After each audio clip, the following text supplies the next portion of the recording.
Klepper, we got so much to talk about tonight. The White House is at war with the media. Donald Trump tries out social distancing, and we find out who's going to win the black vote. So let's get right into the headlines. Things off with the big story of the past week, a national crisis with global implications. Somebody shit in the bed in Gwyneth Paltrow's guest house. According to the Daily Mail, a house guest of Gwyneth Paltrow's Hamptons home suffered, quote, catastrophic diarrhea in bed. The house guest then blamed the disaster on Ozempic before fleeing the property. Wow. Is one of the side effects of Ozempic not caring about cleaning up the diarrhea you get from Ozempic? Why would you run out after that? If there's anyone who would be sympathetic, it's the woman who tells you to squirt coffee enemas up your butt. And pardon my word choice here, but I want to sit in this mess for just a minute. Because it brings up an interesting question. When you shit the bed as visibly and as nationally as this guest did, should you stay in the house? Or is it time to leave? I know that some people would say that the guest just had a bad night. He's a decent man with a lifetime of service as a house guest, and he's earned the chance to stay and clean up his mess. But the thing is, we all know he shit the bed. We can't unsee him shitting the bed. And now every time we see him, we're going to be wondering, is he going to shit the bed again? Are we still talking about the house guest? All I'm saying is Gwyneth has every right to be skeptical about inviting this house guest to stay over again for the next 4 years or so. I mean, it might be too late in the summer to get another house guest. There's plenty of time to get another house guest. Okay. But who's to say that another guest might not shit the bed even worse? I mean, sometimes the bed shitter you know is better than the bed shitter you don't. Maybe, but we should at least be honest about the bed shitting instead of pretending that the bed was never shat in. Otherwise, we're going to delude ourselves into thinking that this is the best house guest we can get, and now all of a sudden it's January, and there's a house guest that nobody wanted, and nobody in the house is allowed to get a goddamn abortion.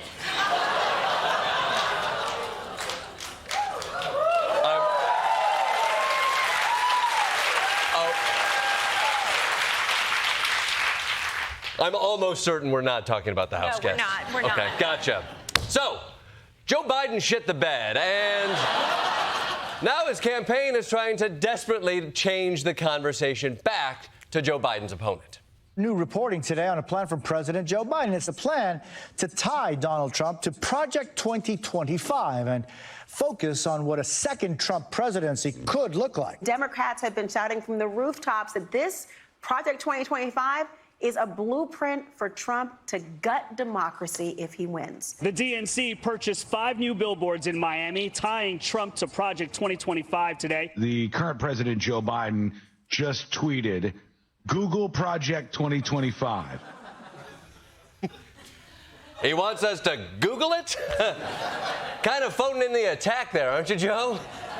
Although I'm not entirely convinced Biden wasn't trying to just Google Project 2025.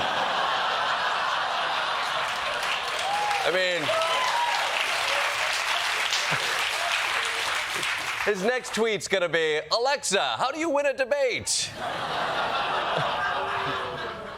But yes, if you haven't Googled it yet, Project 2025 is a 900-page blueprint for Donald Trump's second term. It's basically conservative fan fiction, which could very well become fan reality.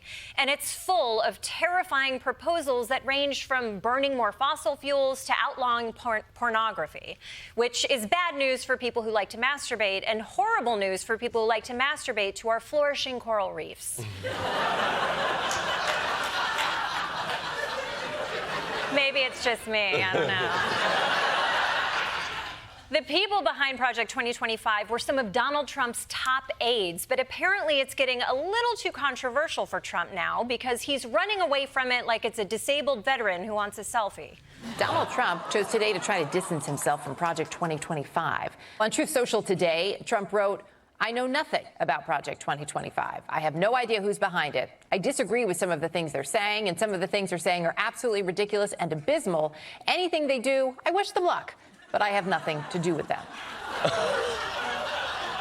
Really? You expect us to believe Donald Trump didn't read a 900-page, okay, now that I'm saying it, I hear it, yes. I hear it. I do. Okay, I do. Okay. Well, let's look at this. Okay, this is textbook Trump. He hides his dog whistles next to some plausible deniability. Every tweet is like a Cheesecake Factory menu, you know? There's something for everybody. And he doesn't mind if it's full of contradictions. He hasn't read Project 2025, but he likes parts of it. He has no idea who's behind it, but he hired most of them. He thinks it's abysmal, but he wishes them luck. He's got one hand in his pocket and the other one's giving a high five.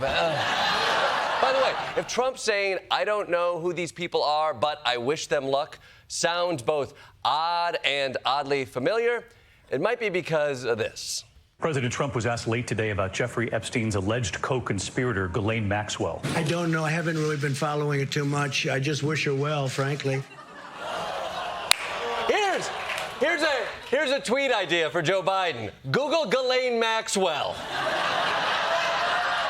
But yes, the Biden campaign would love the media to start talking about Project 2025 so they can stop talking about things like this. News broke today that a military doctor specializing in Parkinson's visited the White House 8 times in 8 months. 8 times in 8 months? That is shocking. I can't get one doctor's appointment in 8 months. I had to go to the CVS Minute Clinic to get my tubes tied. Now, as it turns out, this doctor only examined Biden during his annual physicals, and the other visits were for other people at the White House. So this story might have blown right by until this happened. The White House today facing repeated questions about President Biden's medical history. Has the president been treated for Parkinson's? No. Is he being treated for Parkinson's? No, he's not. Is he taking medication for Parkinson's? No. But the press secretary refused to confirm that Dr. Kevin Kennard, an expert on Parkinson's disease, visited the White House 8 times from last summer to this past spring. Hold on a second. That's what you should be able to answer by this point. Wait, no. No, wait a minute. Ed, please. A little respect here, please. It is. You're asking me. Kennard, come to the White House. But I also said to you, Ed, I also said to you, for security reasons, we cannot share names. We cannot share names. Look, I know she's trying to protect people's privacy, but anytime you're being that cagey with information, it just makes it look like you're hiding something. It almost would have been better to just make something up, like Joe and Jill and Dr. Parkinson's are in a throuple. I mean, do you want the youth vote or not? For more on the questions over Joe Biden's health, we go live to the briefing room with our senior White House analyst, Michael Kosta.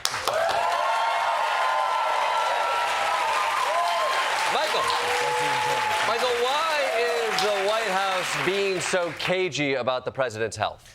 Guys, I've been talking to White House officials, and it turns out the media is blowing this way out of proportion. So a Parkinson's doctor visited a few times. Big deal. An STD doctor has been here every day for a week, and no one's asking if the president has an STD. Does the president have an STD?